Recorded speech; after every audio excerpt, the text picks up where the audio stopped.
오늘 주어진 본문 말씀을 가지고 생사를 가르는 기도라는 제목으로 말씀의 은혜를 나누도록 하겠습니다. 주중에 16강전과 8강전이 있었습니다. 다 보셨죠? 저는 하이라이트만 봤는데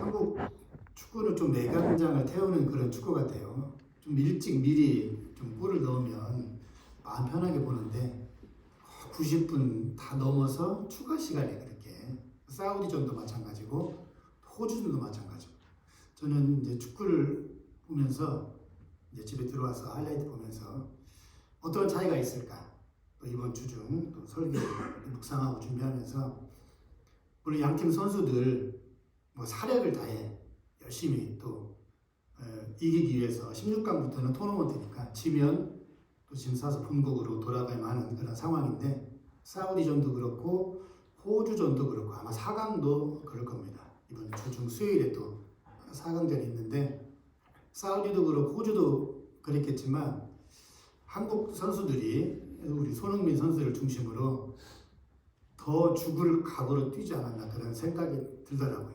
조금 더 마음가짐과 다짐이 죽기 아니면 살기로 한국 사람들 한국 선수들 그런 면에 있어서는 또 세계 최고 아닙니까? 죽을 각오로 그런 마음 자세가 어떤 또 다른 결과를 만들지 않았나 그런 생각을 해보게 돼요. 물론 상대 팀 선수들도 열심히 뛰었겠지만 조금 더 한국 선수들이 지난 2015년 또 호주전 또 결승전 뭐 그런 기억도 있고 특히 호주전에서는 그래서 더 죽을 각오로 목숨을 걸고 뛰지 않았나. 그래서 이러한 결과를 만들지 않았나. 저는 저 나름대로 그런 생각이 좀 들더라고요. 적절한 비유인지는 모르겠지만 여러분 싸움 다 해보셨습니까? 특히 남자분들. 지금까지 성장해 오면서 특히 청소년 시절에 또 10대 시절에 주먹 다짐 한 번도 안 하고 성장한 사람은 없을 것 같아요. 물론 저는 중학교 1학년 때 반에서 친구하고 주먹 다짐한 이후로 정말로 주먹 다짐한 싸움은 그때가 마지막이었던 것 같아요. 그 이후로는 말싸움, 그 이후로는 신경전, 말싸움. 정말로 치고받고는 중학교 1학년 때가 마지막인 것 같습니다. 우리 일반적인 말로 싸움에서도 어떤 사람이 싸움을 제일 잘한다고 하죠? 몇 단, 무슨 격투기 유도 몇 단, 무술 몇 단. 그런 것도 중요하지만 목숨 걸고 싸우면 그렇죠. 죽을 각오로 덤비는 사람은 못 이긴다 그러더라고요.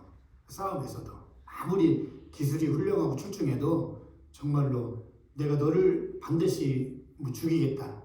네가 죽든 내가 죽든 둘 중에 하나 오늘 죽어야 싸움이 끝난다. 이런 각오로 싸우는 사람을 절대로 못 이긴다 하더라고요. 싸움꾼들이. 우리가 오늘 읽었던 본문 말씀도 죽을 각오로 하나님 앞에 3일 동안 기도했던 한 여인 에스더입니다. 그런 내용입니다. 에스더서를 잠깐 소개를 하면 정말로 드라마틱한 또 재미있는 그런 책 이야기가 에스더서죠. 업다운이 심하고 거의 죽을 지경에 갔다가 전화위복돼서 다시 살아나고 또 독특한 또 이 책의 특징 중 하나는 하나님이라는 단어가 단 한 번도 등장하지 않는 책입니다. 그래서 이게 성경책인가 싶을 정도로 학자들 사이에서 하나님이라는 단어가 전혀 한 번도 등장하지 않고 그럼에도 불구하고 이게 하나님의 진리의 말씀으로 포함된 데에는 다 이유가 있겠죠. 때는 이스라엘 백성들이 포로로 잡혀가서 일부는 또 귀환을 하고 또 나머지 사람들은 또 귀환하지 않았던 그 시기입니다.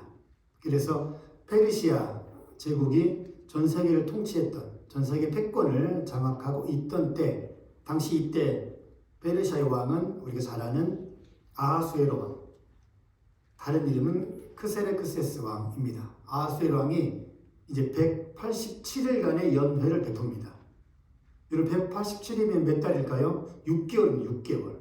그러죠? 나누기 30만 해도 6개월. 1년의 반을 먹고 노는 그러한 나라였어요. 그러니까 당시 페르시아 제국이 얼마나 강대국이었나 세계 최고의 국가였나를 짐작할 수 있죠. 6개월 187일간의 연회, 그러니까 말이 좋아 연회지 먹고 노는 그런 나날이죠. 마지막 날 즈음에 이제 술에 거하게 취한 아하수에로 왕이 이제 자신의 왕비를 이제 자랑하고 싶어서 술 기운에, 모든 일은 이렇게 술을 먹으면 사고가 나는 것 같습니다. 술 기운에 왕비를 많은 사람들 앞에 소개시키고 싶었는데 왕비가 거절하죠. 학자들은 왜 왕비가 이때 거절했을까 여러 가지 설을 내놓는데, 그 중에 또 하나는 우리 여성들 한 달에 한 번씩 하는 그런 날이었을 거다. 이거는 많이 지지를 받지 못하고, 그나마 좀 대체로 지지를 받는 거는 임신 중이었을 거다라는 그런 또 학자들의 설이 있더라고요. 정확한 내용은 아니지만 아무튼 그래서 왕비가 왕의 청을 거절하자 바로 폐위가 되죠. 그래서 세계 모든 권력을 가지고 있었던 이 왕은 후궁을 뽑습니다. 자기의 또 다른 아내를 뽑는 미인 대회를 열게 되죠. 여기에 에스더가 또 간택이 되어서 또 최종 후보로 선정이 돼서 또 이 왕의 옆자리를 채우는 그런 계기가 되죠. 이때 아하수에로 왕에는 여러 가지 사람들, 측근들이 있는데 간신 중에 간신, 여러분 잘 아는 하만, 아주 간신 중에 간신. 하만은 페르시아 사람이 아니라 하만은 가나안 사람입니다. 가나안 사람. 하만이 유대인들을 질투하게 되죠. 페르시아 수산궁에 살고 있었던, 또 페르시아 일부에 살고 있었던 그런 유대인들을 굉장히 시기 질투합니다. 그래서 이 간신 하만은 왕에게 여차저차해서 꾸며서 또 이상한 내용을 섞어서 유다인들을 다 죽입시다, 다 멸절합시다, 이런 내용을 왕으로 하여금 또 조서를 내리게 하죠. 이 조서를 들은 이제 모르드게는 에스더와 어떤 관계이냐면, 여러분 잘 알고 있듯이 모르드게 삼촌의 딸이 에스더죠. 히브리어로 하다사라는 의미입니다. 그래서 그러니까 모르드게와 에스더는 사촌 정도 관계이게 되는데, 이제 그러면서 우리가 읽었던 본문에 들어가게 되는 거죠. 그래서 유다인들이 곧 이제 하만의 음모, 하만의 계략에 의해서 죽기 일보 직전 이 사실을 알고 있었던 모르드게는 이제 어떻게 하냐, 고민 끝에 모르드게는 한 방법을 찾는데, 그게 바로 왕후가 된 에스더였죠. 에스더의 몸종 시녀인 하닥을 시켜서 모르드게가 자신의 말을 전합니다. 그러자 에스더가 또 하닥을 시켜서 모르드게에게, 내가 지금 왕이 나를 부르지 않은 지가 30일이 넘어가는데, 한 달이 넘어가는데 내가 감히 어떻게, 유다인들이 죽을 수도 있고 내 동족이 하루아침에 무서운 칼과 창에 도륙당할 수 있는데 나도 알지만, 그런데 왕이 부르지 않는데, 이 당시 왕의 법은 굉장한 또 파워, 권력이 있었죠. 왕이 부르지 않는데 왕비인 나도 왕 앞에 함부로 나아갈 수 없다. 그러면서 12절에 그가 에스더의 말을 모르드게에게 전합니다. 나아갈 수 없다는 말을 하닥을 시켜서 왕비 에스더는 모르드게에게 전하라고 하죠. 그러자 13, 14절에 에스더의 말을 들은 모르드게가 이렇게 얘기를 하죠. 13절에 보니까 모든 유다인 중에 홀로 목숨을 건질 거라 생각하지 말아라 그럽니다. 모르드게는 잠시 실망을 하게 되죠. 왕 다음으로 또 왕과 함께 거하는, 또 왕의 마음을 조금이나 움직일 수 있었던 에스더, 유대인 출신. 에스더, 당신이 조금만 나선다면 우리에게 점점 다가오는 칼끝, 이런 것들을 우리가 피할 수 있을 텐데, 에스더는 왕이 나를 부르지 않았고 내가 지금 이러한 처지인데 그렇게 할 수 없을 것 같다, 이렇게 얘기를 합니다. 그러자 13절에 모르드게가 너만 혼자 목숨을 건질 수 있다고 착각하지 말아라, 이렇게 얘기를 하죠. 또 14절에 보니까 이때 내가 만일 잠잠하여 말이 없으면 유대인은 하나님의 백성인 유대인들은 다른 데로 말미암아 노임과 구원을 얻을 것이다. 바로 이런 표현을 통해서 에스더서에 하나님이라는 단어가 없지만 이런 표현을 통해서 하나님이 함께 하시고 하나님의 모든 섭리를 이루어 가시고 만들어 가시는 것을 우리가 알 수가 있는 거죠. 유다인들은 다른 데로 말미암아 노임과 구원을 얻는다라고 말합니다. 그러면서 너와 내 아버지 집은 멸망할 것이다. 너 에스더가 왕 후의 자리를 얻은 것이 이때를 위함이 아닌지 누가 알겠느냐. 저는 설교를 준비하면서 14절 이 마지막 이 모르드게의 말이 참 멋있더라고요. 너 에스더가 지금 왕후가 됐는데 이 모든 것이 하나님께서 지금 너를 사용하시기 위해서 과거부터 지금까지 그 많은 미인 대회 지원자들이 얼마나 많았겠습니까? 그 중에서 에스더가 1등을 해서 왕비가 되었는데 바로 지금 하나님께서 너를 쓰시기 위해서 너를 이 자리에 올려놓으신 것 아니겠느냐라고 모르드게가 말을 하는 거죠. 그런 것 같아요. 보면 우리 구약에서도 창세기 보면 우리가 정말로 멋진 사람들이 많이 나오는데 그 중에 빼놓을 수 없는 한 분이 또 요셉이죠. 요셉은 창세기 49장 50장에 보면 형들에게 정말로 자신의 권력을 다해서 복수할 수 있었습니다. 17살에 형들에 의해서 강제로 인신매매 당한 요셉. 그것도 이웃도 아니고 모르는 사람도 아니고 친형들에 의해서 도단이라는 곳에서 시간이 흘러서 애굽의 두 번째 실권자가 된 요셉. 형들을 만나게 되죠. 가뭄으로 인해서. 그때 요셉의 왕은 어땠을까요? 정말 많은 여러 가지 만감이 교차했을 것입니다. 그런데도 불구하고 요셉은 그렇게 고백하죠. 내가 하나님을 대신하리이까. 내가 하나님을 대신할 수 있겠습니까?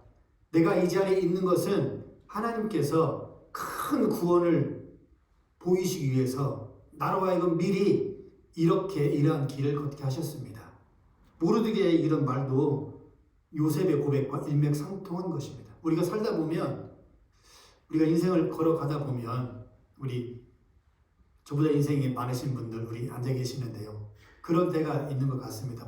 그러다 보면 지금 하나님께서 생각하게 하시고 은혜를 주시는 그런 모습을 보면 지금을 위해서 이런 일을 위해서 하나님께서 5년 전에 10년 전에 나로 하여금 준비시켜서 이렇게 하셨구나.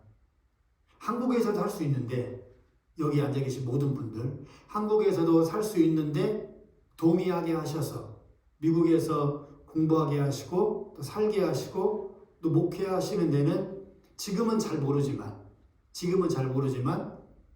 언젠가 그때가 되면 이것 때문에 하나님께서 나를 옮기셨고 여러 가지 어려움과 또 환난과 힘든 가운데 이렇게 세우셔서 나로 하여금 지금의 모습을 보게 하는구나. 모르드게는 그걸 알았다는 거죠. 그런데 에스더는 아직까지 헤매고 있는 것 같습니다. 저는 이 말씀을 쭉 보면서 조금은 이해가 되더라고요. 여자이니까. 제가 여자를 무시하는 건 결코 아닙니다. 여성을 뭐 이렇게 깎아내리거나 그런 건 아닌데 더 생각이 복잡하고 그러잖아요. 저희 가정도 보면 제가 저를 봐도 저는 참 단순한 것 같아요. 저는 단세포도 없고 그냥 바로 인풋 그냥 아웃풋 저는 그냥 그런 것 같아요. 근데 제 아내나 이렇게 딸아이를 보면 너무 복잡해. 생각하는 것도 복잡하고 너무 복잡한 것 같아요. 저는 복잡하게 안 태어나서 정말 감사한데 하나님 앞에 저는 단순한 걸 참 좋아합니다. 그런 측면에 보면 에스더는 좀 이해가 되는 것 같아요. 어떻게 해서 올라온 자리인데 그렇죠? 에스더도 그렇잖아요. 또 그냥 가만히 있으면 이때의 혼란스러움 이때 시기를 잠깐 넘기면 다른 사람 다 죽어도 다른 사람 다 어떻게 돼도 에스더 본인은 살아갈 수 있잖아요. 아하수르 왕의 아내인데 그렇죠? 그러니까 여차저차 또 이렇게 눈물을 보이거나 왕 앞에서 여러 가지 말로 표현을 하면 본인에게 닥쳐올 위기 정도는 충분히 넘어갈 수 있는 그런 위치였습니다. 이거를 택하느냐 이거를 택하느냐. 에스더는 정말로 한쪽은 정말로 좋은 결과, 그러죠? 아무 말도 않고 모르드게의 청을 완전히 무시한다면 앞길이 환하게 열리는 그런 길일 수도 있고, 만약에 모르드게의 청을 택한다면 내가 지금 어떻게 올라온 자리인데 부모도 없고, 그렇죠? 사촌이 모르드게 밑에서 그냥 자랐던 10대, 20대 그런 에스더의 생활인데, 또 남자도 아니고 여자인데 얼마나 많은 우여곡절, 말 못할 사연이 있었을까요? 그렇기 때문에 에스더의 마음과 생각이 복잡했던 것은 너무나도 당연한 것 같습니다. 이 말을 들은 에스더가 15절에 이렇게 얘기합니다. 에스더가 모르드게에게 회답하여 이르기를 16절에 당신은 가서 수산에 있는 유다인을 다 모으고, 수산궁에 있는 유대인들을 다 모으고 나를 위하여 금식하되 밤낮 3일을 금식 기도하라는 말이죠. 단순히 밥을 먹지 말라는 말이었을까요? 음식을 멀리하라는 그런 말은 아니었을 겁니다. 먹지도 말고 마시지도 말고. 대단한 각오입니다. 나도 나의 시녀와 더불어 이렇게 금식 기도한 후에 규례를 어기고 왕에게 나가겠습니다. 어떠한 자세로? 죽으면 죽으리다. 너무 멋있는 일사각오의 모습이죠. 이 책도 있죠. 죽으면 죽으리다. 안희숙 사모님이 지은 이렇게 두꺼운 책. 죽으면 죽으리다. 저도 대학 때 읽었던 기억이 있는데, 일제시대 때 주기철 목사님의 어떤 그런 모습들 이런저런 거 보면서 지었던 안희숙 사모님의 죽으면 죽으리다 책. 가슴이 뭉클하고, 그때는 읽을 때 내가 이렇게 할 수 있을까라는 생각도 좀 들었습니다. 감명도 되기도 하지만, 은혜와 도전도 되지만, 나는 도저히 할 수 없다는 그런 생각도 들더라고요. 그러면서 17절에 모르드게가 가서 에스더가 명령한 대로 다 행하니라. 여기까지가 읽었던 우리 본문의 내용입니다. 오늘 설교의 제목이 생사를 가르는 기도입니다. 만약에 에스더가 하나님 앞에 이러한 기도 결단을 하지 않았다면 유대인들은 아마 다 죽었을 겁니다. 아니, 어쩌면 모르드게의 말대로 하나님의 또 다른 노임과 하나님의 또 다른 구원의 방법으로, 하나님의 기가 막힌 방법으로 유대인들을 구원하셨을지도 모릅니다. 그러나 하나님께서는 에스더를 사용하고 싶으셨던 것입니다. 어렸을 때 모르드게의 손 밑에서 자라게 하셨던 하나님의 섭리, 왕국가 폐위되고 전국의 미인대회를 열어서 그 많은 절색 미인들 가운데 뽑혔던 에스더, 이러한 모든 일련의 과정들을 봤을 때 하나님께서 어쩌면 이때를 위해서 유다인들을 다 죽이려고 했던 하만의 정말로 극악무도한 그런 계략, 술책에 맞서기 위해서 하나님께서는 에스더를 저 밑바닥에서부터 왕의 아내로 자리를 옮기셨던 거죠. 우리가 살다 보면 이렇게 결단해야 할 때, 하나님 앞에 이제는 둘 중에 하나를 선택해야 할 때 에스더처럼 죽으면 죽으리다 이렇게 하나님 앞에 고백하며 나아가야 할 때가 분명히 올 것입니다. 그럴 때 어떤 편을 택해야 할까요? 아까 말씀드렸듯이 에스더도 좀 더 인생이 편한 길, 몸이 편한 길 충분히 갈 수 있었습니다. 그런 위치도 충분히 되었었고, 그렇지만 에스더는 그렇게 하지 않았던 거죠. 에스더는 하나님을 두려워할 것인가, 아니면 페르시아 법, 왕의 규례를 두려워할 것인가, 에스더는 선택해야만 했던 것입니다. 그럴 때 에스더로 하여금 하나님 편을 선택하게 만들었던 것은 기도라는 거죠. 3일 동안 에스더도 시녀와 함께 기도하면서 많은 기도, 많은 생각, 많은 눈물을 했을 것입니다. 그렇지만 에스더를 움직였던 것은 에스더가 모르드게로 하여금 당신들을, 모든 유대인들을 다 모아서 같이 기도합시다. 기도의 힘이었습니다. 여러분, 기도는 이런 거죠. 기도는 이런 겁니다. 기도는 생과 사를 바꾸는 것입니다.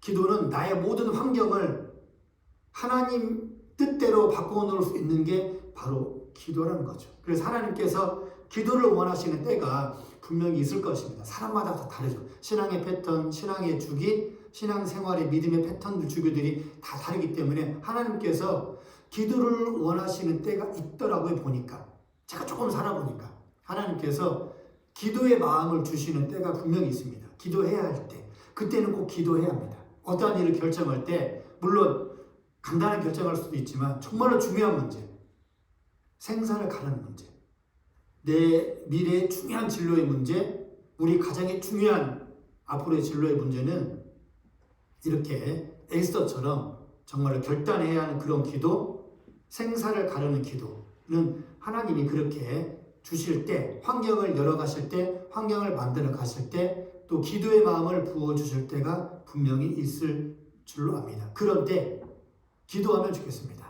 하나님께서 기도해야 된다는 마음을 주실 때는 여러분 기도해야 됩니다. 이거를 거부하면 안 되죠. 다른 미사여군은 제가 섞지 않겠습니다. 에스더는 그걸 알았던 거죠. 하나님께서 기도하라고 마음 주셨을 때 에스더는 3일 금식 기도를 한 것입니다. 바로 앞뒤는 우리 IM 처치 신앙 공동체가 우리 목사님 올해 표가 기도하는 그런 공동체, 같이 함께 기도하는 교회 됐으면 참 좋겠습니다. 그래서 매사에 어떤 일을 정할 때, 어떤 사역을 진행할 때, 내 인생의 중요한 결정, 선택의 기로 앞에서 오늘 본문을 생각하시면서 에스더처럼 하나님께서 기도하는 환경을 만드실 때, 기도하는 마음을 주실 때 기도로 여러분의 앞길을 결정하시는 그런 여러분 모두가 되시기를 주님의 이름으로 간절히 축원합니다. 아멘. 기도하겠습니다.